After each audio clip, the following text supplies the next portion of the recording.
দেখুন, আমরা বারে বারে বলছি একটা স্বচ্ছ ভোটার তালিকা হওয়া দরকার, যেখানে একজনও বৈধ ভোটারের নাম বাদ যাবে না, প্রত্যেকের থাকবে, এবং একজনও অবৈধ ভোটারের নাম থাকবে না, সবার নাম বাদ যাবে। এইটা হওয়াটা ভীষণভাবে দরকার। আপনার অরিন্দম দা কি মনে হচ্ছে, এখনো পর্যন্ত এসআইআর যেভাবে হয়েছে, যত নাম বাদ যাচ্ছে বলে নির্বাচন কমিশন সূত্রে জানা যাচ্ছে, এবং কেন্দ্র ধরে ধরে দর্শকদের দেখাচ্ছিলাম, এসআইআর কতটা নির্ভুলভাবে এখনো পর্যন্ত হলো বলে আপনার মনে হচ্ছে? দেখুন, প্রথমে আমার এক বক্তা যেটা বললেন যেখানে বিজেপি চাল, আমি তার প্রতি উত্তরে একটা কথা শুধু বলতে চাই। উত্তরপ্রদেশ হচ্ছে বিজেপির, ওখানে আপনারা দেখেছেন যে 15 কোটি মানুষ হচ্ছে ভোটার, তার মধ্যে 2,94,00,000 আজকে আনঅ্যাকাউন্টেবল অলরেডি লিস্ট এসে গেছে। বলতে পারেন যে ওখানে এইরকম কাদা ছড়াছড়ি হচ্ছে? বলতে পারেন ওখানে কি কাণ্ড কাতে আমাদের এখানে হচ্ছে? আচ্ছা, এবার বলতে দাও অরিন্দম দা। ভাই আমাকে প্লিজ, আমি রাজনৈতিক দলের দুই প্রতিনিধিকে থামালাম, শুধুমাত্র প্রাক্তন পুলিশ কর্তা বলবে। প্লিজ প্লিজ, কেউ বলবে না। অরিন্দম আচার্য, মহা মুশকিল রে ভাই। আশুতোষ থামো। বাবু, আপনাকে বলি যে লাস্ট যেটা এসআইআর হয়েছিল 2002-তে, তখন কিন্তু এই আধুনিক প্রযুক্তিটা হয়নি। That is UIDAI, biometric Aadhaar plus OTP হয়নি, হচ্ছে mapping system. What is mapping system? Mister যে আজকে গুপ্তা বলে যিনি এসছেন, সুব্রত গুপ্তা, আপনি জানেন, নিশ্চয়ই খোঁজ দিয়েছেন, what is the status of that person? যে আন্ডার হিজ লিডারশিপ যে 12 জন এসছে প্লাস আরো 15 জন এসছে, উদ্দেশ্য একটাই, যেন কোনো বৈধ ভোটার বাদ না যায়। এবং লাস্ট 15 জানুয়ারি পর্যন্ত কমপ্লেন জানাবার ডেট, প্রত্যেককে ডাকা হচ্ছে। আমিও জানি আমার বাড়ির আশেপাশে অনেককে 10 তারিখ থেকে ডাকা শুরু হয়েছে। পাশাপাশি অরিন্দম দা, এটাও সমানভাবে উল্লেখ করতে হবে, সেই 2002-এ তৎকালীন শাসক দল বিরোধিতা করে রাস্তায় নেমে পড়েনি, তখন এইরকম হুমকিও আসেনি যে বিএলওদের গাছে বেঁধে রাখুন, হাত ভেঙে দিন। এই হুমকির বাতাবরণও তখন ছিল না। আমি শেষ বলছি, মিস্টার দেবাশিস কুমার যে কথাটা বলেছে আমি সহমত পোষণ করি। সত্যি যদি তাই হয়, তাহলে নির্বাচনে যদি না হয়, তাহলে নির্বাচিত সরকারটা কি করে হচ্ছে? আমি শেষ করছি একটা কথা বলে, গত 5 তারিখে সুপ্রিম কোর্টের chief justice mister Surya Kant Joymalya বাগচির একটা কি রুলিং যেটা হয়েছে, আপনারা শুনুন।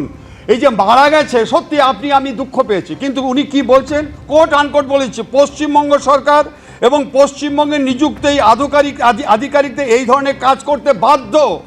যদি বিএলও বা যাদের কোনো সমস্যা থাকে, তাহলে পশ্চিমবঙ্গ সরকারকে তা সুনিশ্চিত করতে হবে। এবং স্পষ্ট করে বলে দিয়েছে ইন্ডিয়ান কনস্টিটিউশন আর্টিকেল 324 ক্লজ 6, 326 এবং আজকে জনপ্রতিনিধি 960 স্পষ্ট বলে দেওয়া আছে। মৃত্যুর দায়টা কার? আপনাদের বিএলওদের মৃত্যুর দায় কার? তৃণমূল কংগ্রেস নির্বাচন কমিশন। আরে ভাই, আমি তো আপনাদের সাথে কথা বলিনি। আমি তো দেখুন, মূল বিষয় হচ্ছে এই দায় নিয়ে চাপানুতর চলছে, তার মধ্যেই এসআইআর পর্ব হচ্ছে। আমি এই এসআইআর পর্ব চলাকালীন একাধিক আমাদের রাজ্যে চমকে দেওয়ার মতন ঘটনা সামনে এসেছে, সেখান থেকে একটা বেছে নিয়ে আপনাদের কাছে রাখি। একজন মানুষ, একজন পুরুষ মানুষ বাবা হন কত বছর বয়সে? আপনাদের যাবতীয় ধারণা বদলে যাবে যখন এই প্রতিবেদন আপনারা দেখবেন যে মাত্র 5 বছর বয়সে বাবা হয়েছেন, 2 ছেলের বাবা হয়েছেন। 63 বছর হচ্ছে বাবার বয়স, তার এক ছেলের বয়স 59 বছর, আর এক ছেলের বয়স হচ্ছে 58 বছর। চমকে দেওয়ার মতন এই ঘটনা ঘটেছে পূর্ব বর্ধমানের মঙ্গলকোটে। দেখাবো আপনাদের কিভাবে গোটা ঘটনা ঘটলো, কিভাবে সেই বাবা এবং ছেলে, 2 ছেলের নাম ভোটার তালিকায় উঠলো, তা নিয়ে ওই রাজনৈতিক দড়ি টানাটানি শুরু হয়েছে। ঘটনাটা কি দেখুন। 5 বছরের শিশু, অথচ সেই বয়সে নাকি 2 ছেলের বাবা। ভোটার তালিকায় বিশেষ সংশোধনী বা এসআইআর এর সৌজন্যে সামনে এলো ভোটার তালিকায় নাম তুলতে বড় সড়ো কারচুপির ঘটনা, যেটা ঘটেছে পূর্ব বর্ধমানের মঙ্গলকোটে। ইনি সরোজ মাঝি, বয়স 63 বছর, মঙ্গলকোটের শীতল গ্রামের বাসিন্দা। আর এই সরোজ মাঝিকে বাবা পরিচয় দিয়ে এনুমারেশন ফর্ম ফিল আপ করেছেন 59 বছরের লক্ষ্মী মাঝি ও তার ভাই 58 বছরের সাগর মাঝি। অর্থাৎ সরোজ মাঝির যখন 5 বছর বয়স, তখন সাগর মাঝির জন্ম, আর পরের বছরই জন্মেছেন লক্ষ্মী মাঝি, যারা দুজনেই আদতে বাংলাদেশের বাসিন্দা। এই তথ্য সামনে আসতেই জানা গেছে, প্রতিবেশীকে বাবা দেখিয়ে এনুমারেশন ফর্ম পূরণ করে আসলে ভোটার তালিকায় নাম রাখতে চেয়েছিলেন এই 2 ভাই, যা জানতে পেরে সরব হয়েছেন সরোজ মাঝির পরিবার। আমার 2 ভাই, অনু মাঝি আর সুজিত মাঝি, ওরা আমাদের কেউ নয়, ওরা আগে করে সব আগে। কিন্তু কিভাবে আগেই ভোটার তালিকায় নাম তুলে ফেলেছিল এই 2 বাংলাদেশি? সরোজ মাঝি আমার এখন বাবা পাতানো হয়ে আছে। উনি কি আসল বাবা? না, আসল বাবা না, পাতানো বাবা। আসল বাবা আমাদের ছিল রামপদ মাঝি, মারা গেছে। কোথায় থাকতেন? বাংলাদেশ থেকে মুর্শিদাবাদে এসে কাজকর্ম করতেন, তারপরে এখানে কাজে এসে এখানে কাজ পেয়ে গেলাম। যাকে বাবা পরিচয় দিয়ে ভোটার তালিকায় নাম তুলেছেন দুই কীর্তিমান, সেই সরোজ মাঝির দাবি বিষয়টি তার অজান্তেই হয়েছে। দুই ছেলে, কি নাম? সুজিত মাঝি আর অনুপ মাঝি। আপনাদের এই ভোটার তালিকায় এরকম নাম কেন উঠলো এত বয়সে কম বাবা ছেলের সঙ্গে?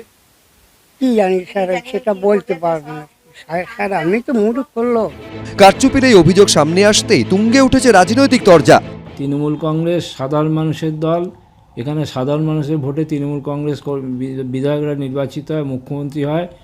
তো এই তৃণমূল কংগ্রেসকে এ ধরনের কাজ করার প্রয়োজন নেই, করেছে সিপিএম বিজেপি, এখন সাধু সাজার জন্য তৃণমূল কংগ্রেসের নামে দোষ চাপাচ্ছে। তৃণমূলের আক্রমণের পাল্টা জবাব এসেছে বাম বিজেপি শিবির থেকে। বলতে পারবো না কীভাবে হয়েছে, তো আমরা করি নাই, ওই স্থানীয় লোকেরা সব করেছে। অভিযোগ তো করতে পারে যে যারা সেই সময় ভোটার লিস্ট করেছে তারা বলতে পারবে। এসআইআর এর প্রক্রিয়ার শেষে চূড়ান্ত ভোটার তালিকা প্রকাশ করবে নির্বাচন কমিশন। তার আগে কি এই ধরনের সব ভুয়ো ভোটারকে বাদ দেওয়া সম্ভব হবে? উত্তর দেবে সময়। রানা দাস, এবিপি আনন্দ, পূর্ব বর্ধমান। সত্য সেলুকাস, কি বিচিত্র এই দেশ, থুড়ি বিচিত্র এই রাজ্য। আসল বাবা, নকল বাবা, সাজানো বাবা, পাতানো বাবা, দিনের শেষে ওরে বাবা। আমি আশুতোষের কাছে আসবো। আমি বলছি জলগুলোকে শেষ পর্যন্ত এসআইআর এর মাধ্যমে দূর করা গেল কিনা? এটা তো ভোটার বাবা, হ্যাঁ, এবং তৃণমূলের তৈরি করা। এবং সবথেকে বড় কথা দেখুন, একটা ডেটা আপনারা জানেন, ইউআইডিআই 38 লক্ষ ডেড ভোটারের ডেটা দিয়েছিল। কোথায় সেই ডেড ভোটারের ডেটা? এটা খুঁজতে হবে। দ্বিতীয়, ভাই বিহারেও ভোট দেবো, পশ্চিমবঙ্গেও ভোট দেবো, এটা হবে না। সেই জন্যই তো স্বচ্ছ এসআইআর আমরা বলছি বারবার করে। আর বিবেক গুপ্তা বলছেন বিএলএদের সাথে নাকি তৃণমূলের বিএলএদের সাথে প্রচুর নাকি ঝগড়া করেছেন। অদ্ভুত সমস্ত ব্যাপার, বরং চাপ দিয়েছেন। আর একটা জিনিস আপনাদের বুঝতে হবে, চাল ও কাকড়ের কথা হচ্ছে না, চাল আর কাকড় কি আলাদা করা গেছে? আমরা বলছি না, এখনো হয়নি।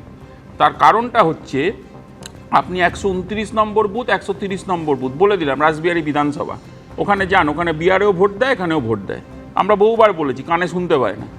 এই নির্বাচন কমিশন 161 নম্বর পার্ট থেকে 167 নম্বর পার্ট, 90 নম্বর পার্ট, যান আপনারা, ক্যামেরা নিয়ে যান, দেখান ওখানে প্রোজেনি ম্যাপিং।